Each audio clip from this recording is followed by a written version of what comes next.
Break के बाद स्वागत है आपका टोटल न्यूज पर। नूह हिंसा मामले में फिरोजपुर झिरका विधानसभा क्षेत्र से कांग्रेस विधायक मामन खान को पंजाब एंड हरियाणा हाईकोर्ट से कोई राहत नहीं मिली है। वहीं पर हाईकोर्ट ने हरियाणा सरकार को नोटिस जारी करके 19 अक्टूबर को इस मामले में स्टेटस रिपोर्ट दाखिल करने के निर्देश भी दे दिए हैं। ये पूरा मामला क्या है और इसी मामले में हाईकोर्ट में क्या कार्रवाई हुई है, इस बारे में ही हरियाणा के एडिशनल एडवोकेट जनरल दीपक सभरवाल से खास बातचीत की है हमारे एसोसिएट एडिटर अनिल कुमार ने। मामन खान द्वारा दायर की गई याचिका पर पंजाब एवं हरियाणा हाईकोर्ट में क्या कार्रवाई हुई, इस मेरे साथ हैं हरियाणा के एडिशनल एडवोकेट जनरल दीपक सभरवाल। इनसे जानते हैं कि इस मामले में आज क्या कार्रवाई हुई है। सर जी, मामन खान जी ने याचिका जो आज लगाई है उसमें उन्होंने 2 रिलीफ मांगे थे। एक तो कि जो एफआईआर है रजिस्टर हुई है 491 और बाकी की जो 61 एफआईआर्स हैं इनकी एक एसआईटी बनाई जाए जिसको कि आईजी रैंक के सीनियर ऑफिसर हेड करें जांच के लिए। और दूसरी उनकी प्रेयर थी कि इन दी मीन टाइम इंटरम प्रोटेक्शन दी जाए कि पुलिस मेरे खिलाफ कोई कोर्सिव एक्शन ना ले सके। तो पटिशन में ये 2 प्रेयर्स थी और तीसरी प्रेयर उनकी ये थी कि जो भी इन्वेस्टिगेटिंग एजेंसी डाटा कलेक्ट कर रही है ये पॉलिटिकल और हमें इसको ना डिस्क्लोज किया जाए। ये 3 मेन प्रेयर्स थी। तो उसमें हरियाणा सरकार की तरफ से, क्योंकि पटिशन में अधूरे फैक्ट्स थे, कंप्लीट फैक्ट्स डिस्क्लोज नहीं करे गए थे, तो हरियाणा सरकार की तरफ से कोर्ट को बताया गया कि जी जो पहला नोटिस था वो 25 अगस्त को दिया गया। उसका उन्होंने रिप्लाई भी दिया हमें कि मुझे वायरल फीवर है इसलिए मैं आ नहीं सकता इन्वेस्टिगेटिंग एजेंसी को, जबकि पटिशन में वो लगाया नहीं हुआ था। उसके बाद दूसरा नोटिस दिया गया।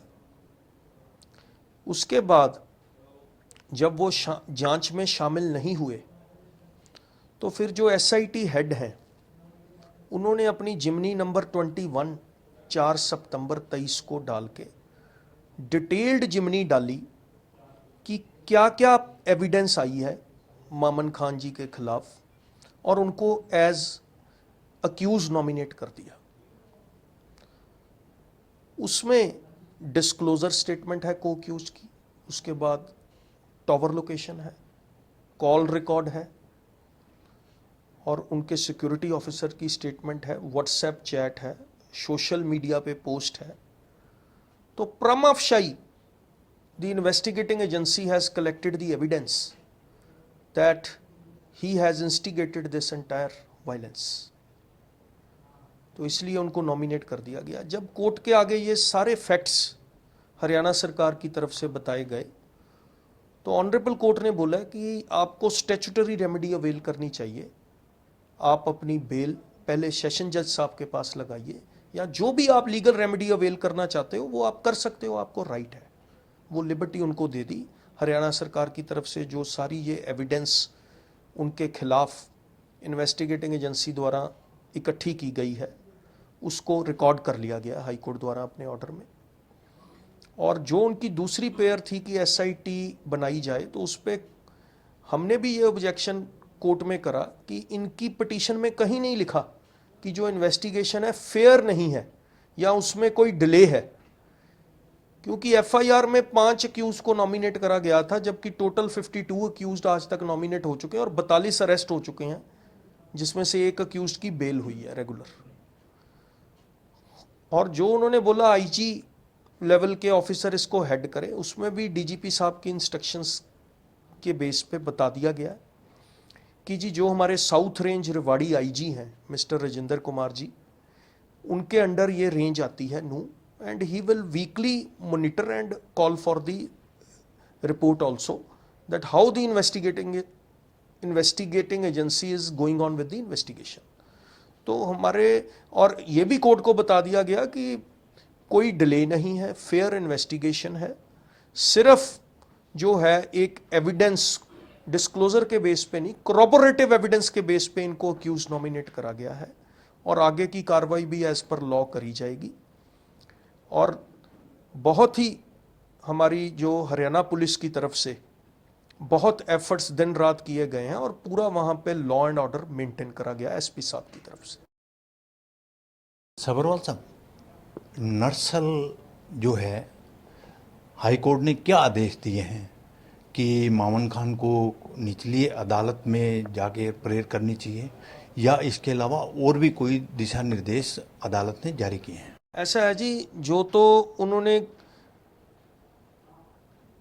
अगर उनको एप्रीहेंशन है अरेस्ट की या कोई इंटरम रिलीफ देना चाहते हैं, तो वो ऑनरेबल हाई कोर्ट ने बोला है कि आपको पहले नीचे ही जाना पड़ेगा सेशन जज साहब की कोर्ट में, बिकॉज जब स्टेचुटरी रेमेडी अवेलेबल है सीधा हाई कोर्ट को अप्रोच नहीं करा जा सकता।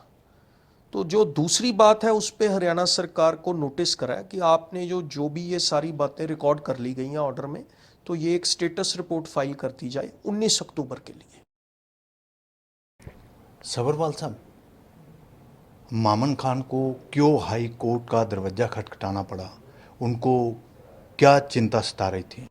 उनको ये लग रहा था जी, जो उनकी पिटीशन को पढ़ के मैं समझ पाया कि मेरे खिलाफ कोई एविडेंस नहीं है, लेकिन मुझे पुलिस द्वारा बुलाया गया है 160 का नोटिस देके, जबकि मेरा इसमें कोई फॉल्ट नहीं है। तो हमने जब कोर्ट को ये सारे एविडेंस बताए तो prima facie it is proved that he is involved in this matter.